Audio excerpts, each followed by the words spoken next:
Robert Hisee, the UK's #1 unconscious mind therapist. A good friend of mine's dad just passed away a couple of weeks ago, and it's given me a lot of time to reflect on my own dad passing away and grieving. So I want to do a little chat about grieving.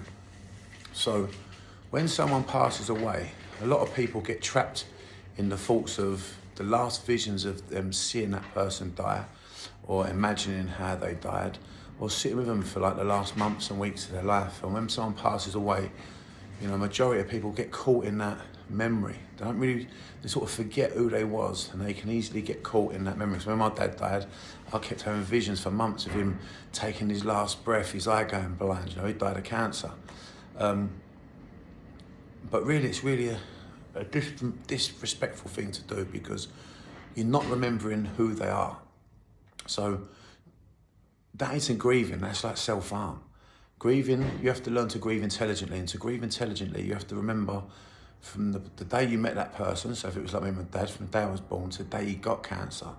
Now, if I focus my attention on any memory from the day he was ill, from the day I was born to the day he got cancer, and focus in there, I start to smile. I think about my dad having a go at me saying, "See you," I start to laugh, makes me feel funny. It's funny to me. If I see my dad having a laugh at me, taking me on tour with my band, and taking me to Australia, all sorts of things we've done together, going down the pub, I start to smile. But if I was to focus on the minute he got cancer to be passed away, then I start feeling, I still remember him being alive and that, but it's a painful sad, it's a self-sabotage. So we have to really remember them for who they are. So how often do you think about your parent being born? You don't think I'm coming out of your nan and granddad's what's-its, do you? And start thinking about them being born and looking at the afterbirth. You think, what the fuck would I do that for? It's weird. So it's none of your business how they come into the universe, and it's none of your business how they go out. So from the minute they get ill, or from the moment they pass away, they ain't none of our business. How much we love them and we feel that it is, it isn't. That's just the law of life. To remember the soul, the person, we've got to remember from the day you met them, or the day you was born, to the day they got ill. And if you focus in there, you're going to grieve intelligently.